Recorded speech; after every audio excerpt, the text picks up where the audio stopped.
Hello all and welcome to my channel Vantika's Astro, and in this video we are going to understand about the purpose of Rahu Mahadasha in anybody's life. Rahu Mahadasha is a very important time frame for us to understand that where we should apply and give our energy, as energy is always limited, and sometimes we start giving that energy in a very thoughtless way. We are not conscious about our thoughts and actions, and hence we fail to see results. Or even if we see results, we don't see it the way we want to.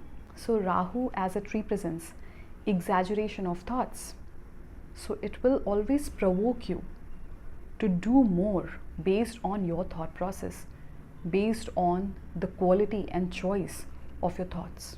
At times we start doing a lot of things out of the vices that we have within.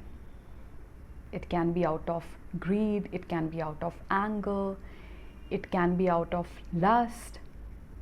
So in Rahu Mahadasha we have to be very careful of how we think, because the choice and quality of our thoughts will only decide that what we are going to gain in this Mahadasha.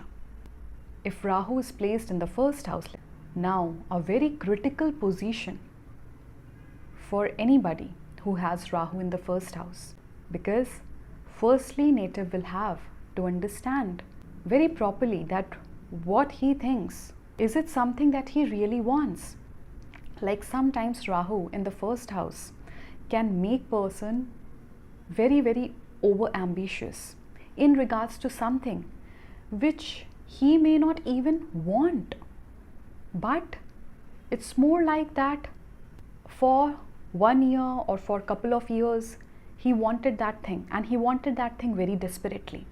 He wanted to think that I can achieve this thing somehow or anyhow. I just want to be there. I want to attain it. Now, when this native is going to work on his spiritual growth, he will understand that maybe this is not something that I truly want, but I am just spending my energy there. I'm spending my precious time and energy there in wanting things, in desiring things, in being ambitious about things which I don't really want. I don't want it from my heart. Or it is not something which is going to make me happy if I would be able to get a clear overview of my own thoughts and desires. Like sometimes when it comes to career choices, so Rahu in the first house native might make mistakes, and we all make mistakes. It is very good to make mistakes, but not for such a long time that we stay trapped.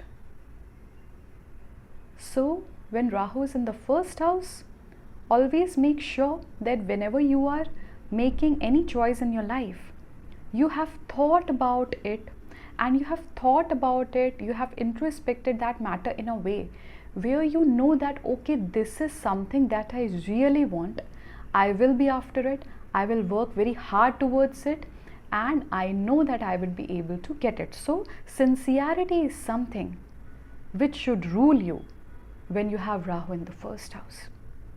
Be sincere with your actions and be clear with what you want. If Rahu is in the second house, now your energy will start going in your family matters, in your wealth matter. But again, sometimes we may not be born to a family that, let's say, appreciates us. I'm not saying that Rahu, whoever has Rahu in the second house, they do not have such a family or a good family. But let's say you have people around you who do not appreciate you, or who do not think good about you, let's say, but you are wanting to please them. You are wanting love from them. You are wanting respect from them. It's okay. Love, respect, all that might come to you later, who knows, from the same set of people, but you do not have to make it a point. That's something that you have to remember. Even if you're fulfilling your duties in that portion, but you do not have to make it a point that if my mother doesn't love me, if my brother doesn't appreciate me, if my uncle appreciates my other cousins, or he loves them but he doesn't love me, whatever, like, because second house means kutumb, the family that you are born to, and it can be, the whole family, like your uncles, aunties, grandfather, everybody in your family. So don't make it a point to collect and gain something from them if you're not getting it. You can fulfill your duties, you can be sincere towards them, but you have to be also neutral when you see that you are not gaining something from them. If I talk about Rahu in the third house, then this is where Rahu will try to encourage you. This is where Rahu will try to make you active with your desires, and then it will want you to achieve that. But how are you doing that? I have seen sometimes people with Rahu in the third house, they might have a lot of desires, lot of ambitions, but if Rahu is not in a healthy placement, or their ruling planet is not in an effective position, then all they do is just desire and sit back. So Rahu in the third house is encouraging you. Again, it is exaggerating the level of your courage, and it is very important also, because until and unless the level of motivation is high, we cannot achieve big things in life. So Rahu in third house will motivate you to achieve big things in life. Rahu in the third house will say that I am not going to settle for less.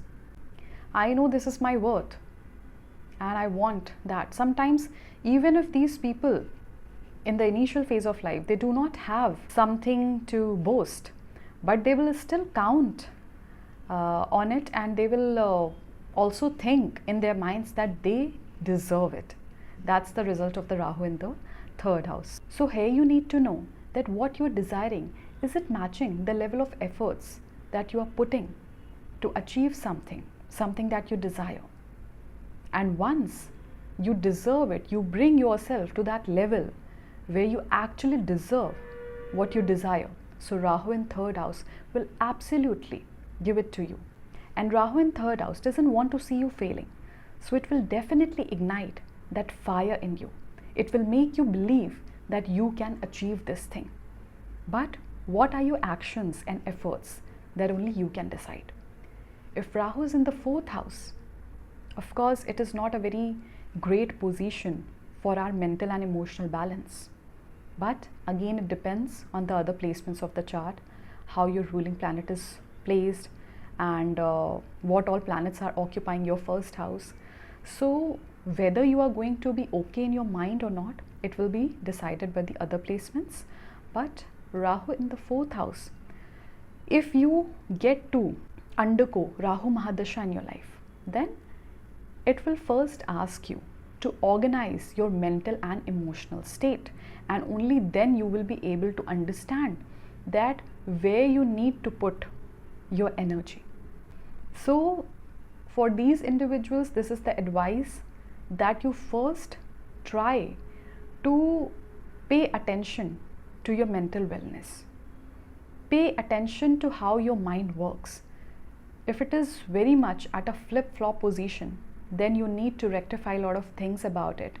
You can go to a counselor, you can take help of some spiritualist, a guide, a guru, but you have to make sure that your mind is organized before you start putting your energy into something. Rahu in the fourth house sometimes can be very good when it comes to giving you that ambition for having a lot of assets in your life, because of course fourth house is the house of assets, and you would want to put your energy to gaining assets. But again, building assets, sometimes when you do not get something from your family, like let's say you are born to a family where you do not have any backup, and you do not have like properties coming from your father and all, from your grandfather, anybody. So now building assets will become little tricky for you, little difficult for you. So now let's say that building assets is something which is very far from your reach. then you have to be first patient, and you have to be in sync with your efforts and intent. Because if you will be impatient and if you are not in alignment, like there are people who start from scratch and they build everything in their lives. They will have it all, like properties, this and that, everything. But if you go and check the way they have been working towards something, then all you will see is consistency in their actions. So Rahu in the 4th house, because this is the house where moon is having a control, and Rahu will always try to harm moon, and sometimes it can amplify the result of moon, where you think in a definite way, in a definite fashion, and then when you do not become thoughtful about it, like the way you are thinking, like let's say I might just become very sensitive towards some matter, or I might make things very personal. Like let's say somebody said that, you know, you do not have this thing, or you do not deserve it. So now maybe that person said, he was not very thoughtful about it, but now I made it personal, and I said that I will now go behind achieving this thing, because this person has said this thing to me and I cannot take it, and I will show and prove it to him. So these are the kind of thoughts which you can get when Rahu is placed in the 4th house, like making it very personal when somebody tries to attack your ego. But again, do we need to prove that thing to him if we know that whatever he has said, it is not true and it is not affecting us?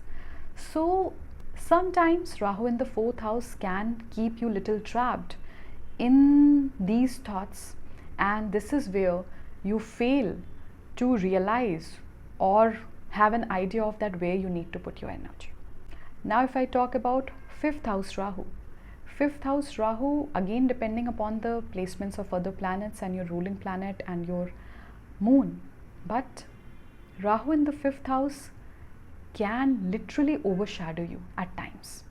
Now if this native gets to undergo Rahu Mahadasha, in the first few years he will have no idea about how he needs to proceed, whether it is personal life, whether it is professional life, whether it is other areas like creating assets, finance, and because this is the 5th house, and Guru is the Karak of this house, and in Kalpurush chart we have the sign of Leo in this house. So what happens is that Sun and Jupiter are having a control of this house, effect in this house. So when Rahu is placed here, then the element of Sun and Jupiter might get compromised, and Sun and Jupiter always try to raise the level of your vibrations. They want you to vibrate high, but Rahu is something that is more attached to the ground level activities, and this is where the purpose of Jupiter and Rahu might fail. So basically you need to get into spiritual practices that help you to practice self-control. If you look at the theme of spiritual practices, ancient spiritual practices, it revolves around 3 main things, which is Jap, Tap and Vrat, and all these modalities help you to practice self-control. So if Rahu is placed in the 5th house, you need to get into Jap, Tap, Vrat mode, so that you can organize your mind in a way that you can put it into positive spaces rather than being driven by some sort of unnecessary, unwanted negativity, which will take your energy and which will make you do things that you might regret later. Because as I said that Rahu in the 5th house might try to spoil your Purv Punya if your 5th house Lord is not in a dignified position. Now if I look at 6th house Rahu, now 6th house Rahu again can make you very ambitious, passionate, driven, and can give you a feeling that you need to prove yourself, because of course 6th house is the house of competition, it is the house of enmity. So you would want to go forward and you would want to supersede other people. So 6th house Rahu will give you a feeling and an intention to win. But here you need to understand one thing very clearly. If you have 6th house Rahu, sometimes 6th house Rahu might pull you and engage you in fights which are not even worth it. So you need to choose your fight very carefully, because it is definitely going to involve a lot of energy, time and efforts. And once time is gone, you can't get it back. It can be one of the major regrets. So make sure that whatever you're fighting for, it is worth it. 6th house Rahu, you people should attain some clarity. Before you try to achieve something, you try to win in some aspect and you try to fight for something. 6th house Rahu is a very special place for Rahu. You should fight for things which can bring about some sort of revolution in your life or maybe other person's life in some sect. So you should fight for greater causes, I would say, rather than fighting out of frustration, anger, limited thinking, your incompetency. Sometimes we want to, as I said, that prove our worth to somebody. But it is not about proving your worth to somebody. It is always about proving your worth in your own eyes. In the next video, I'm going to cover the placement of Rahu from 7 to 12 houses. I hope you liked this video. If you liked it, please hit a like, share it with your family and friends. I'll see you very soon in the next video. Please take good care of yourself.